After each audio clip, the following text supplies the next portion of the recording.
Okay, here's one. Maybe it's a little bit more reasonable. There's no zeros involved. It's a good starter for you students that are starting this for the first time. You might want to see if you can do this. You might be able to if you just remember all of the things step by step that we're looking for. The first thing, of course, you want to look for is the rule. Now, if you want to pause it and see if you can do that, that might be a good idea, and then you can come back because I'll give the explanation when you come back. Now, if you stayed, obviously we're going to do the explanation right from this point. The rule, I hope you're thinking along these lines. That in number, something happened to it and it got larger. Okay, same thing happened here, it got larger. This got larger by a lot more than this did. So we know that addition and multiplication are going to be the two processes, functions in math that are going to be able to bring us up to larger output numbers. But it's not going to be addition because it would have to be addition of two different numbers. But if you tried multiplication, and you probably know this from your number facts if you're pretty good at your number facts, 9 times 7 equals 63, as does 3 times 7 equals 21. There's that consistent rule, and now we know our rule. Once you're sure of your rule and the fact that it works in both these known cases, then we can apply it to all the numbers. And as the numbers change, of course, in the in number, the out numbers changes too. Oh, we just have to multiply 10 by 7. Well, that's pretty easy. 7 is 0 on the end of it. Okay, now we've got this inverse, the turnaround, that when you don't know the factor but you know the answer, you always divide to find the answer. Or you can imagine to yourself, what do I multiply times 7 to get 56? This would be that situation. You're wondering, well, what's down there in that corner? And of course it would be the 8, and so therefore that's the end number. I hope you're real comfortable with that and see how that works. And then you can take a deep breath and say, wow, this last one was really simple. These are a lot more complicated, but 2 times 7 is 14, and I've solved it. I've really become a math detective, so to speak, and discovered something that wasn't there or didn't appear to be there, and uncovered the mystery.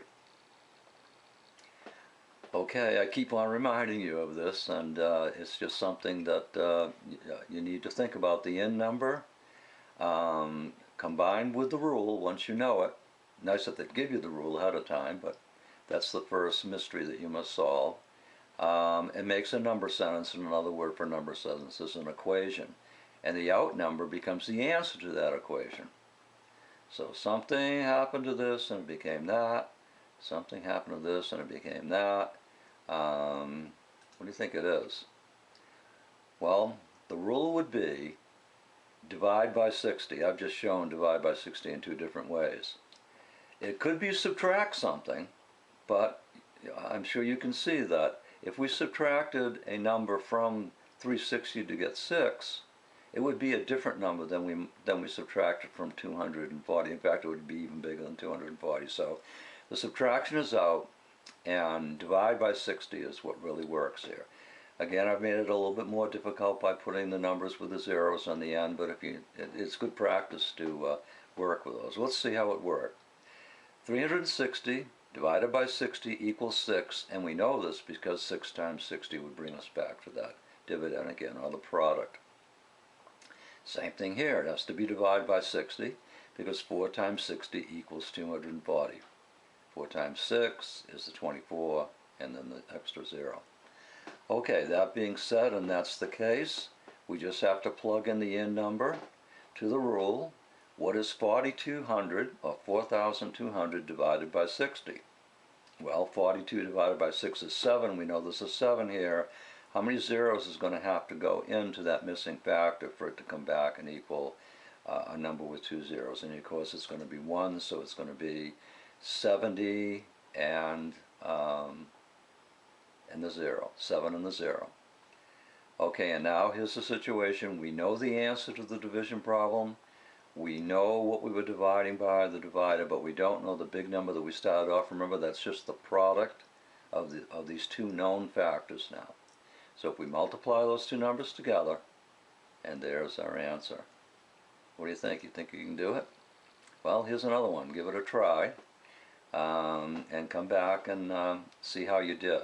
If you can't get this last one, don't worry about it. I threw that in just to make a little bit confusing and to think about the future when you'll be able to do those things.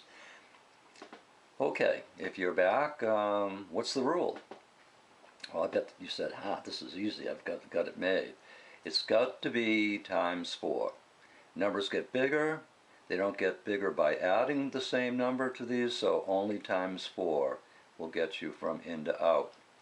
Okay, well, what about the in number? When you know the rule and you know the answer, we divide to find the missing factor, so 320 divided by 4. Okay, there's a little reminder. Something that your teacher should be telling you all the time. Always divide to find a missing factor, no matter what it is. Whole numbers, fractions, decimals. And the answer is 80. If we're not sure, we can just multiply the two together and come up with the out number. Okay, 4 times 400. 4 times 4 is 16, but we're going to need 2 zeros, 1600. And the answer to this one is minus 5. Now I guess you'll just have to, maybe you can figure it out, why 4 groups of minus 5 makes minus 20. If you think about it, it really just makes sense.